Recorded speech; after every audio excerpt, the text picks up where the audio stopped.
Well, what's up again there, guys? Brian here at 3Char. Welcome to an episode of People's Questions, episode, I believe, 268. We got a pretty standard episode this time. Nothing too out of the ordinary, and even the ones that I'd say are fairly quick. So, starting off real simple with the first question, coming from Zyborg136. You want to know, would I like to see The Force Unleashed 3, and do I think it is a shame that Star Wars 1313 was in development and the project was dropped? I'd like to see there be a Force Unleashed 3, because I was really disappointed with Force Unleashed 2. But yeah, I mean, just how that game ended, I kind of would like a conclusion, or, I mean, heck, I'd take a comic book or even a novel, I mean, just to find out how Darth Vader escaped. And before I continue, I've just got to give you guys a heads up. If you guys notice, I'm sweating pretty hard. As you know, I live in a desert, and it's hot. I can't turn the fan on, otherwise the microphone's going to catch it, so I'm trying to keep it quiet. So that's why I'm just kind of sweating up a storm, and I have an ice drink over here, so that, just in case you guys are wondering. The next question comes from Goku-san. You want to know, have I heard of this character from DC called Midnighter, and if so, what is my opinion on him? I think I've heard that name, but I don't know who that is.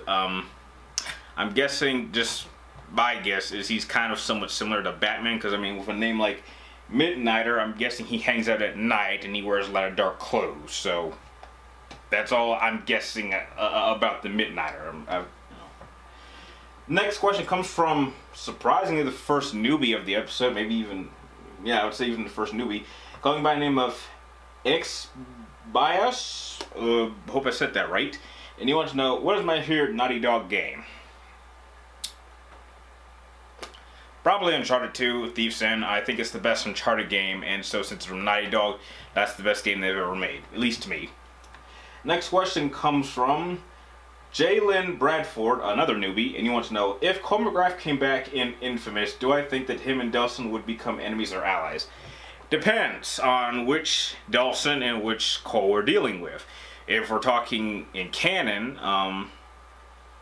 Cole's dead, and Delsin is either good or bad. We're not necessarily sure which one is canon at this point. I guess if they were both good, I guess they could get along. If they were both bad, then I could easily see Delsin probably siding with Cole McGrath, because you have to remember that the Beast's plan for Cole was to make him the Beast and for him to continue the plan of just awakening the powers of conduits and having them. Basically, the whole plot of Infamous 2, the ending, was they wanted to make Cole Magneto, in which Magneto believed that we should just wipe out all the humans and then mutants will be the next evolutionary step. That's kind of the same thing that the Beast wanted for Cole. So I think Delsin would probably side with Cole in that one if they were both evil. The next question comes from Abil, and you want to know, what kind of job do I work at? I am a mechanic at a bowling alley, and I've been doing it for the past 3 years. Next question comes from Matt Cruz. You want to know, who is my favorite DC villain? That's easy. It is the Joker. If Batman is my favorite hero of all time, then obviously my favorite villain has to be the Joker. Obvious. Next question comes from Matthew Kelly. You want to know, which is more important in terms of the Clone Wars, the Republic Commandos or the ARC Troopers? I would probably say the Republic Commandos were a bit more important, because they did a lot of behind-the-scene type missions that I think were very, very important.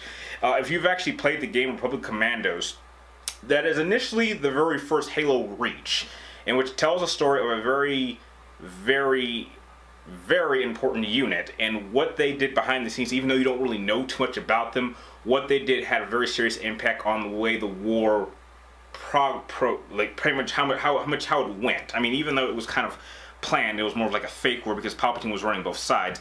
There's no doubt that the Republic Commandos played a very important role. Next question comes from JT46961 to know, am I going to try Injustice 2? Yes, I've already pre-ordered Injustice 2. I think I even pre-ordered the Ultimate Edition, which comes with the steel case. Not sure if I'll do an unboxing for it, but yeah, I'm definitely getting that game. I absolutely love the first Injustice. I absolutely love the Injustice comic book storyline. I think it's one of the best comic book storylines I've ever read, and I can't wait to see where it continues. Next question comes from Hydrigo Blood, and this is the last question of the episode, and you want to know, Are there any tips that I would have for any newbies who want to start a versus series of their own? Yeah, I got, believe it or not, someone actually asked me this a couple days ago. The tips I can give you is this. If you're going to do a versus series, pick a franchise that you know very, very well. Make sure it's something that you've been with or been a fan of and very knowledgeable right out of the gate. Because the viewer is going to know whether you're someone who is like Death Battle, which, you know, they can make it sound entertaining, but I'm pretty sure that some of them aren't really fans of these franchises. But they can tell if this is something you really know. Second is make sure you do research. Do as much research as you can. You can never do enough. You can never do enough research to always back up your statements. And last and by far the most important one is stick to your results, no matter what anyone says.